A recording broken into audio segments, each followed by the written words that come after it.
The Second Carnatic War, which took place from 1749 to 1754, was a pivotal chapter in Indian history. It was a clash between two European giants, the British East India Company and the French East India Company. Both wanted to control trade in the lucrative region of South India. This rivalry led to a series of conflicts that would shape the destiny of a subcontinent. The British and French companies had established trading posts in India.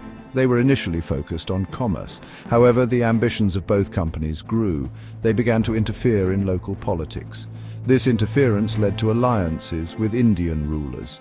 The death of the Mughal Emperor Aurangzeb in 1707 created a power vacuum in India. This led to the rise of regional powers. The weakening Mughal Empire made the region vulnerable to European ambitions. The stage was set for a showdown between the British and the French. The death of Nizam-ul-Mulk Asaf Jah I, the powerful ruler of Hyderabad, in 1748, triggered a succession crisis. His death created a power vacuum that both the British and French sought to exploit. This struggle for power was a key factor in the outbreak of the Second Carnatic War. Two main contenders emerged in the struggle for the throne of Hyderabad. They were Muzaffar Jung, the grandson of Nizam-ul-Mulk, and Nasir Jung, his son. The French, under the astute leadership of Joseph-François Dupleix, saw an opportunity to advance their interests. They decided to back Muzaffar Jung. The British, on the other hand, threw their weight behind Nasir Jung. They hoped to counter French influence in the region. This support for rival claimants to the throne of Hyderabad pushed the two European powers further down the path of conflict. The Second Carnatic War was marked by several key battles. These battles would decide the fate of the Carnatic region. The first major engagement was the Battle of Ambur in 1749.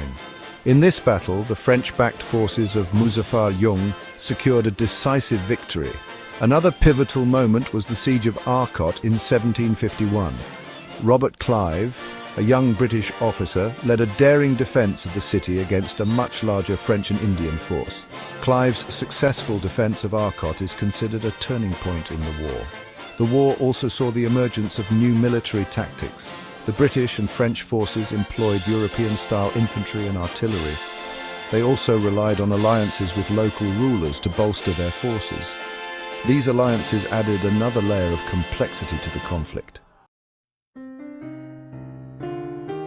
The Second Carnatic War ended in 1754 with the Treaty of Pondicherry.